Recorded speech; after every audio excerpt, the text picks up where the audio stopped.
Good morning, and thank you so much, Tamar, Eylon, for being here with us this morning. It's a bittersweet kind of morning for all of us. It's the 13th anniversary of the massacre of the women in Montreal. And you are a volunteer, yes? Yes. At the Vancouver Rape Relief and Women's Shelter? Yes. Oh, I got it right. Mm-hmm. I don't want to be mistaken. One. It's a long, yes. But what I think, you know, the work you do is just, needless to say, really important, really amazing. Now, what is the history of the organization?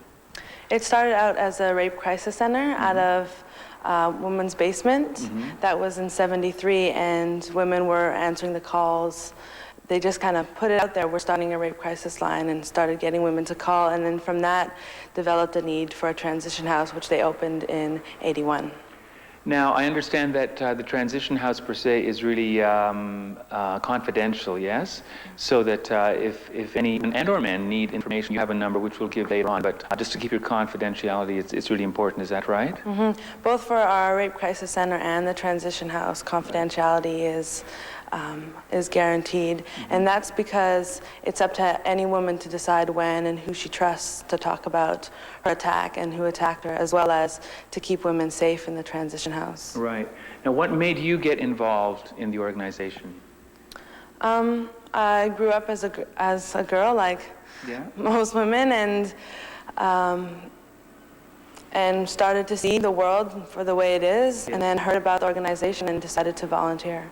Okay, well, you know, when we come back, we'll talk a little bit more about the organization, about some of the people that volunteer, the collective, that's what you're called, yes? Yes. I think it's an appropriate title for all of you, and we'll find out some more information about this very, very important topic. See you soon. A very important topic today on Friday, December the 6th. Thanks so much, Dennis, for doing that today. What we're going to do right now is today is a very important day. It marks the anniversary of the Montreal Massacre, and Dennis Simpson has been covering that for us today on Breakfast Television. Dennis, take it away.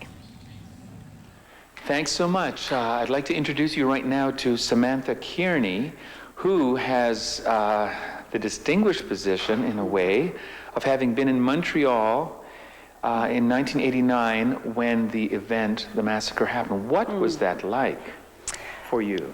Yeah.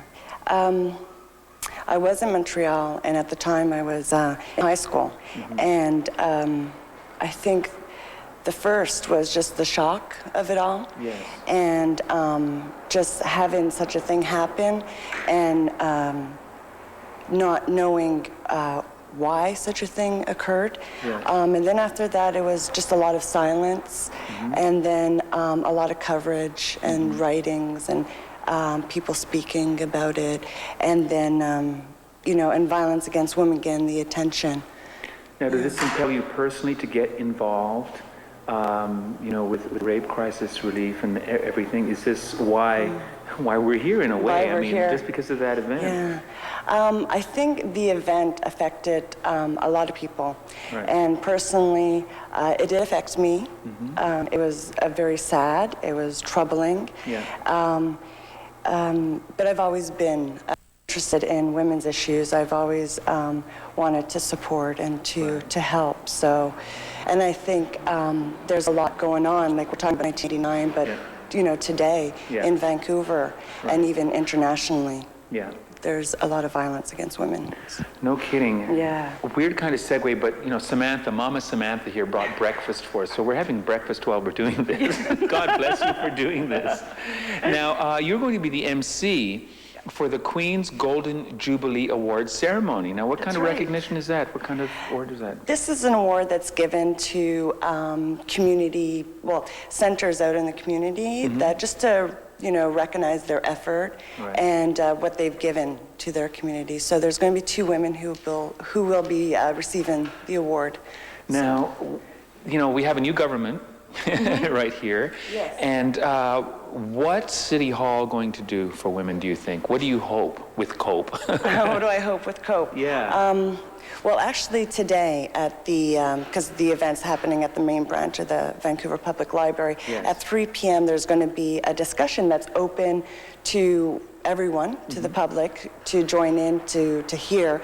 And there's going to be two women who've, the only two women who've been elected onto the city council, and that's Ellen Woodsworth and also Ann Roberts. Right. And so this is a discussion that will happen at 3 p.m. and people could come and listen to what these women are hoping and envisioning for to help women in Vancouver.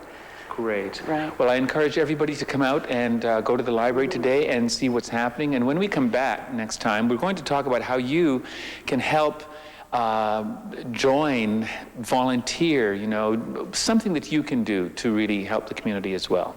See you soon. Very important stuff, and thanks for doing that today, Dennis. Of course, today marks the day of the Montreal Massacre, and we wanted to just give you some extra information. If you want to find out more information about the Rape Crisis Collective of Vancouver, 872-8212 is the number, or you can look them up on the internet, rapereliefshelter.bc.ca.